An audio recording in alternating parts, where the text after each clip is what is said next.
Hi everyone, I'm Annabelle. Welcome to my small group communication and leadership project. First off, just to introduce you here, I wanted to start off with a little bit about me. So this is a picture of little me doing one of my first public speaking, project presenting type of things in kindergarten, and then there's also a picture of little me reading. That's just to give you a bit of behind the scenes. I've always liked presenting, doing projects, and I've always liked reading, so that is why I chose to do this project, which I chose to do a book club. So the purpose of this assignment, right, is to actively apply and reflect on communication principles. So specifically why I chose my topic is because I have an organic vision. As I just said, reading is something I have always liked to do, and I've wanted to, start some sort of book club for a while now. I always thought that would be fun. So this was just kind of a great opportunity and a reason for me to bring that vision to life. Also, because of the challenge level, I know that was something we needed to focus on, and this is something I've never done before, so I thought that it's a good challenge level. I would need to adapt, I would need to learn some things. Here are the objectives that I'm going to be going over, so we'll just start doing that more in depth here. So first of all, vision. I chose this quote here to really focus on. It says, "When a leader is able to paint a picture of the future that is attractive and inspiring, it can have significant impact on their ability to lead others effectively." I really focused on that painting a picture. So I started off with just making a mood board for my own purposes here. I'm a very visual learner, so I thought this is a great way to start to just conceptualize what I wanted this to look like. And then I also made kind of like a word mood board where I just threw down ideas, different things that I wanted to kind of encapsulate with this project. And then I got more specific, so I pinpointed a goal, and I said, I hope that readers will gain knowledge of other books that they may not have considered before and engage in thoughtful discussion. This will result in all members becoming more excited about reading and walking away with new book recommendations. So to make that a bit more succinct, in the end, when we walk away from this project, I want my members to feel more excited about reading, and I want them to have new book recommendations. So I also came up with a group value, and I said that the core value for my group would be connection. So I want those goals to happen, but also in the process of getting to those goals, I want people to feel connected, because reading is usually, something that you do more on your own, and it's a hobby that is not super popular, at least, with my generation, the people I go to school with, reading for pleasure, so I think it'd be great to connect and create a bit of a community of people who have that same interest. I chose another quote here to guide how I was coming up with my vision. It says, "Visions challenge people to commit themselves to worthwhile causes." So I pinpointed here, what is the challenge? And I came up with that my vision changes goals and rituals. The original goal of reading is just for your own entertainment or, gaining your own knowledge. But here we're changing that goal to you're gaining the knowledge and you're gaining the entertainment, but then you're also sharing that and you're recommending that to other people. And the ritual as well. It's usually much more of an isolationist activity. So now we're changing that ritual, how you're reading these books, or you're thinking about how you enjoyed it and you're seeing if other people would enjoy it as well. You're thinking about a group rather than just thinking about yourself. So we're moving on here to problem solving and adaptation. This quote says, "Perhaps the real test of a leader's abilities occurs in the implementation phase of a vision. Implementing a vision requires a great deal of effort by a leader over an extended period." So this is what we're moving on to here. I have this vision. How am I going to make it happen? How am I going to bring this vision to life? So I started off by identifying what challenges. I kind of did this after the fact because I didn't know what challenges there would be going into it. So after the fact, I realized that there were 3 main challenges, which were forming a group, structuring a group, and then finding a common meeting time and place. So forming a group, the 3 main challenges, again, were that members were not found through course. There was a lot of interest and, wishes of good luck through that one discussion we did, but I didn't find any members. So what I did to kind of rectify that and work through it is I reached out to people that I knew from my personal life. Another thing was interest. As I mentioned before, I don't know a lot of people in person who are super interested in reading. I think a lot of people my age maybe prefer watching TV shows, or they're just, busy. Or they read a lot for school, so that's not what they want to do in their free time. So what I did was I reached out to people who I knew already were readers. And then availability. Again, people are busy. So what I did to fix that was I made it a bit flexible. I didn't just say, this is the time we're meeting, be there or don't, because I needed members, so I needed them to also have some input here. So this is what I ended up coming up with, 3 members, including me, and something I also did was jot down some of their interests so I could see how our group would work together, and it ended up being great because as you can see here, these are genres of books that we like to read, and there's a bit of intermixing, but we all have kind of varied tastes, which is great because my vision was that people would be learning new things, and you're not going to learn if you all have the exact same tastes and interests. So I wanted a bit of variety, but there's also overlap so that we can kind of relate to each other and have those conversations. Moving on to the next challenge that I had to overcome was structuring the group. So originally, I had this thought to do just the typical book club, which is you pick out a book together, you read the book, you come back and you discuss it.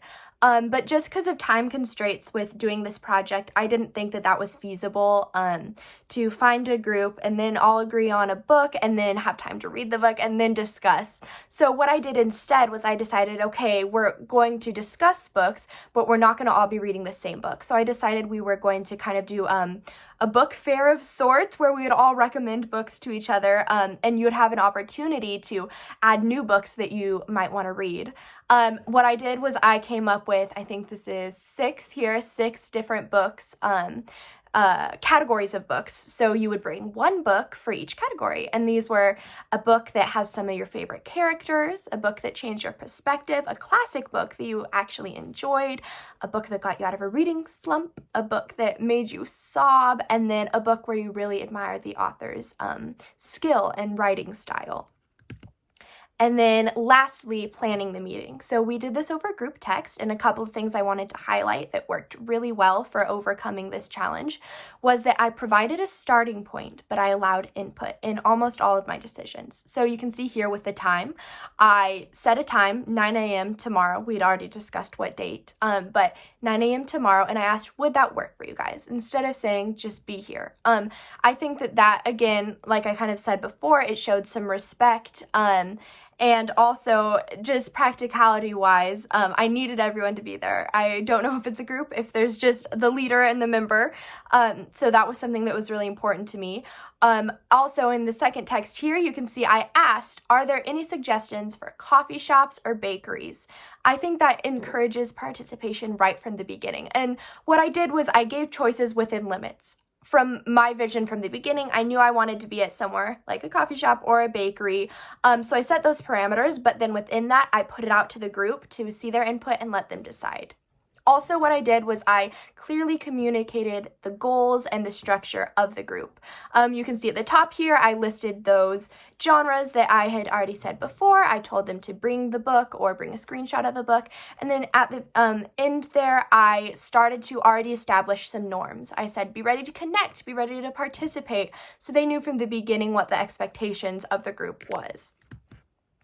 And now we're moving on to leadership.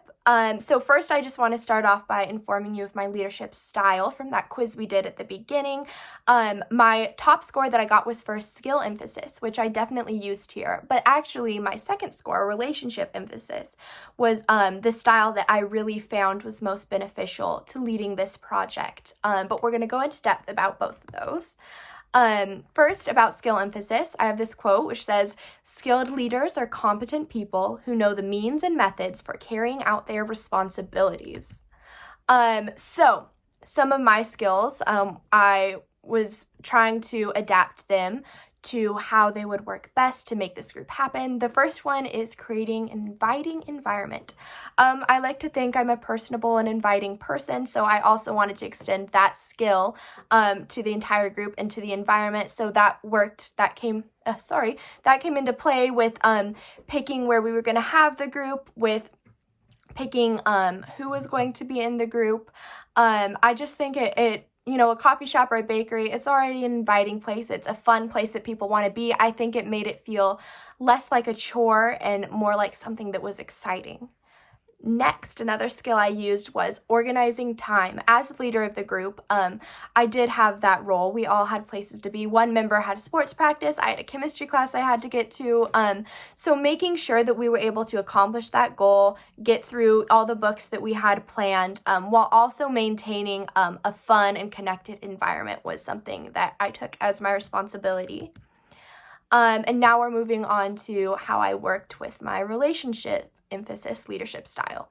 So this quote, thought of as a relationship, leadership becomes a process of collaboration. I took that so to heart. I was really collaborative with my group members throughout the entire process. And the first thing I did was I prioritized connection over everything else, because yes, we wanted to reach that goal, but remember, my core group value was connection. And part of that goal, which was connecting with other readers, becoming excited about reading, that also hinges on connection. So while yes, I am trying to organize time, I'm not being too strict. I'm letting the conversation flow to make sure that we're really having a good time and it's a positive experience.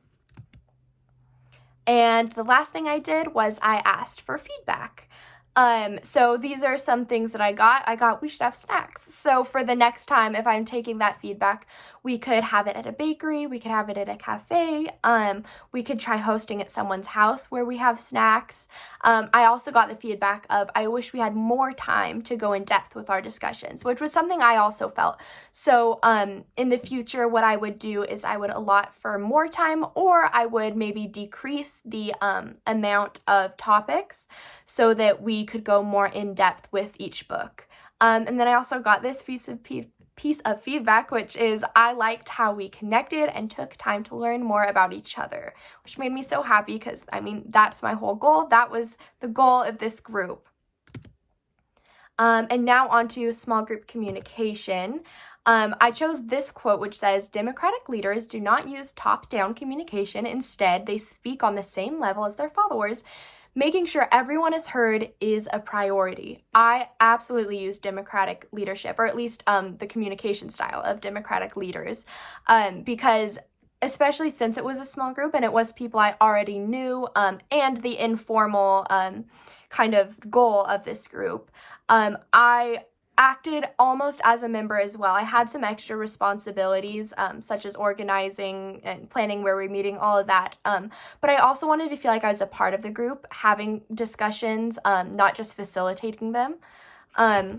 One of the ways I did that was when we were planning to meet up again, I asked for input. I promoted collaboration from the very beginning. That, I think, showed respect. It promoted collaboration. It set the tone before we even started meeting. Also, communication in the group, what I observed, this is how I would describe it. I said conversational, insightful, confident, lighthearted, passionate.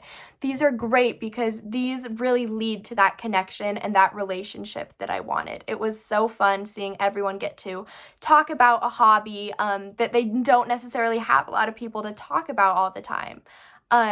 It was great. One thing I really want to highlight is conversational. Because one of those things about how I said I was acting also kind of as a member, I felt like I was part of the group. That was really helpful because it helped the conversations flow better. As I said, they weren't just focusing on, oh, here's the book I chose. They were able to go a little bit more in depth. People were able to share their opinions comfortably, which was something that I was really excited and happy with, how all the conversation flowed and the dynamics we were able to create. Speaking of dynamics, here we go. So this quote is, "A leader who sets a positive tone will find payoffs in remarkable group performance." I really focused from the beginning, setting a positive tone. One of the ways I did that was the interactions. Again, I made sure people felt comfortable with the environment, with feeling like they had input. And the outcome of that, we can see on the left here. This is one of the members, Mary. She's actually showing an Instagram to the group of one of her favorite authors. So that's going past specifically the group structure, because she's not just talking about one of the books she recommends, she's talking about one of the authors of the books and the other books she likes by that author. And that was really happy to me because it showed that they were engaged. In the middle, we have someone here. This is Maisie, a group member. She's talking about one of her books. This is the books that made her sob. And she's actually telling an anecdote here about how she was in English class while reading this. She was crying in the middle of English class. Again, that was great. It's really showing connection. And then here we have another group member. She's actually showing this is a signed copy of a book. And that was, again, another reason to connect, another fun thing, because this group is supposed to be fun as well. It's a social thing as well as a goal-oriented thing.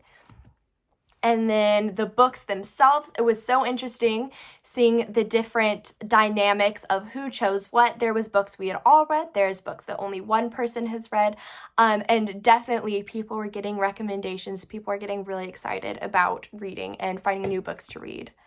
And then the outcome. As I said, it was a great, fun time. I'm already planning on doing this again. I would love to invite new members as well. And maybe try doing, we pick one of the recommendations and then we all read it together, or who knows, there's lots of ways this could evolve, but I love that we've already set those group norms where people already feel involved, they feel excited, they feel appreciated. I think that really will help this group go far. And then in conclusion, we have, what this whole project was about, being able to answer this question: what is an example of when you had to overcome a challenge as a part of a team? So I just wanted to show you how this project has helped me answer that.